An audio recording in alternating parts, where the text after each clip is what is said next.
So, you've been seeking the one true church. You read about orthodoxy, said to yourself, I want to check it out. I need to find an Orthodox church to go to. Well, which one? So, I just want to talk about in this video some ideas on if you have options, what church to go make a visit to, what to expect when you get there. So, just some odds and ends as I go along. Try to help you out if you have a little trepidation about walking into a church you've never walked into before and may seem a little strange to you. So, before I forget this one, here's some people, oh, there's a Greek Orthodox Church. I'm not Greek. There's a Russian Orthodox Church. I'm not Russian. Think about it. If you were thinking about going to a Roman Catholic Church, would you say, but I'm not Italian? It's the same thing. Greek Church, Russian Church, Antiochian Church, Serbian Church, Orthodox Church of America.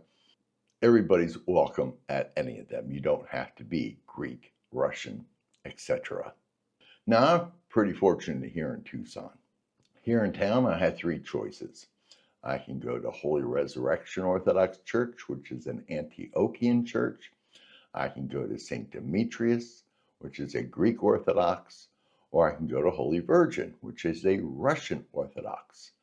And if I want to travel up a little to go up to Phoenix, I got a Serbian Orthodox Church, an Orthodox Church of America. If I go a little south, I can go to Bisbee. There's another Serbian church there. I have the option of going to monasteries. Up near Phoenix is St. Anthony's, a men's monastery. And a little east of me is St. Paisius, a woman's monastery. And people are welcome to go to monasteries for services. No problem at all. I would recommend church rather than monastery for your first services. And I'm going to assume for the next few minutes that you have choices wherever you are. You can skip ahead a little to get to the what to expect when you get there part. So I think the first thing you should ask yourself is, what are you looking for? Because you're going to find some of the churches are small and some are large. And you might go to a fully established church or a mission church. Advantages, disadvantages to both small and large churches. For example, say you have school-aged children. Well, if you join the church with a larger church, you're going to have Sunday school after service. So your children are going to get age-appropriate religious instruction.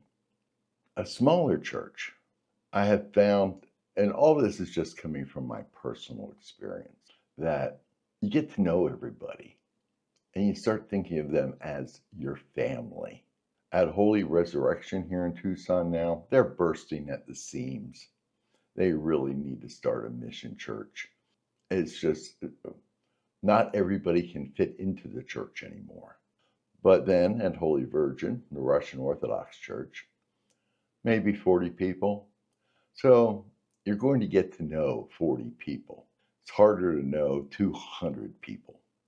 So if you want more of that family feeling where everybody knows each other, try to find a smaller church. But as I said, if you're looking for church schools, maybe some sort of Bible study groups, young men's group, young women's groups, then look more towards the larger congregations. And you may want to double check the language that the services are going to be in. So just check the church web pages. And if you see the word pan-Orthodox, odds are close to 100% the services are going to be in English. Now, the Russian church I go to, about half of it is in English, half of it is in Church Slavonic. The Greek church throws in a little Greek, at least the Greek church here in town. Not a lot of Greek, but some. And I would also like to suggest to really get comfortable and see what Orthodoxy is all about. One visit isn't going to do it. give it a couple weeks, a month or two. Now, there might be people who disagree with me on this one, but maybe consider going to Vespers on Saturday night rather than Divine Liturgy on Sunday morning. Now, for the Orthodox, the evening and the morning were the first day. So, Vespers on Saturday night is actually the first service of Sunday. It's going to be about an hour. And even in a large church, at least with a large congregation, there aren't going to be that many people at Vespers. And when you go in, you might see people doing different things. Generally, when you go into an Orthodox church, you go to the front of the church, venerate the icons. They'll be making the sign of the cross, maybe doing what are called mitadas, which is in the name of the Father, Son, Holy Spirit. And then you bend at the waist and touch the ground. It's amazing how many Orthodox, no matter how old they are, can still touch their toes without bending their knees. Do not feel obliged to do any of those things. The best thing I can say is sit when everybody's sitting, stand when everybody's standing. Nobody's going to wonder why you're not going up to venerate the icons or something like that. No, nobody's going to notice. Nobody's going to care. Just sit when they sit, stand when they stand. That's just being polite. And if you think about it, if you're sitting, don't cross your legs. Because people may look at you and say, well, you can tell they're new. That looks just too comfortable. And when you're worshiping God and God is in your presence, you should sit up straight. And for some reason, if you go to a Russian church, guys, don't put your hands in your pockets. That seems to be offensive. Some reason, I don't know. But I was told by a Russian woman, Gene, get your hands out of your pockets. We don't do that in the Russian church. Okay, Maria, I won't do it anymore. Didn't need to hear why. And this is going to sound terrible, but so many churches you go to, somebody's going to be there to welcome you to the service. It has been my experience that doesn't happen in the Orthodox churches I've gone to over the years. I think it just comes out from, it used to be the Orthodox churches, you go to Russia, if somebody's religious, they're Russian Orthodox. And everybody knows everybody. And it just never got into the habit of even thinking about, oh, we should have somebody welcome new people when they come into the service. It doesn't mean they aren't nice, they don't care, anything like that. It's just not something I think they've ever thought about doing since, well, we're all Orthodox here. We all know what we're doing. So they just never got into that habit. But as I said, don't be surprised if nobody doesn't. And please don't take it as a reflection of the friendliness of the church. It's just not something that happens. You may see 2 or 3 males up at the altar and say to yourself, who are those guys? It could be a priest and some altar servers.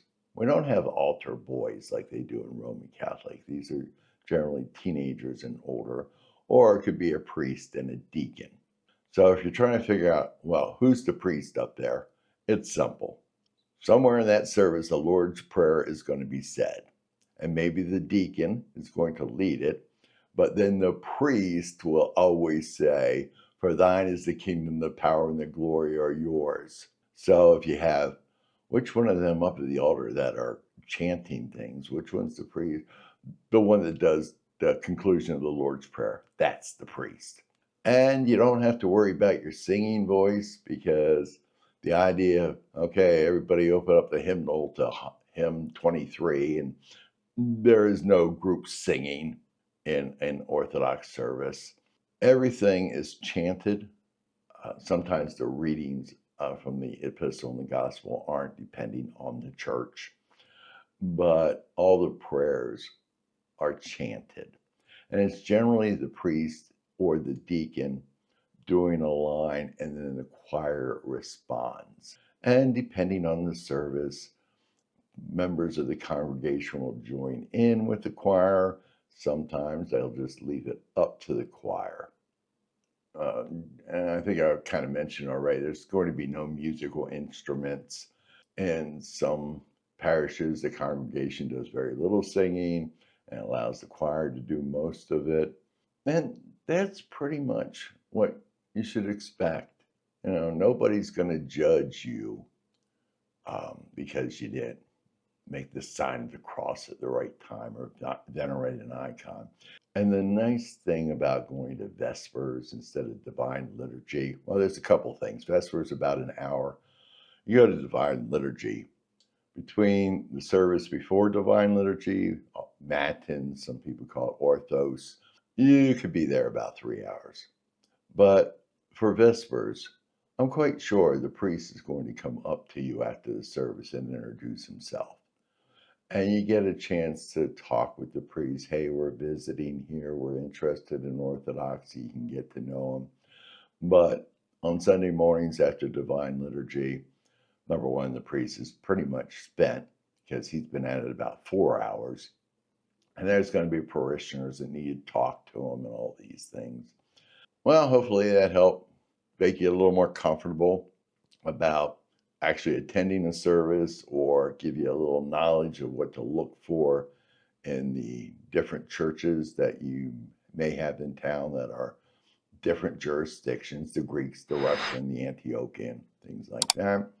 And if you enjoyed and you have a chance, little button down below, please hit that subscribe button and have yourself a blessed day.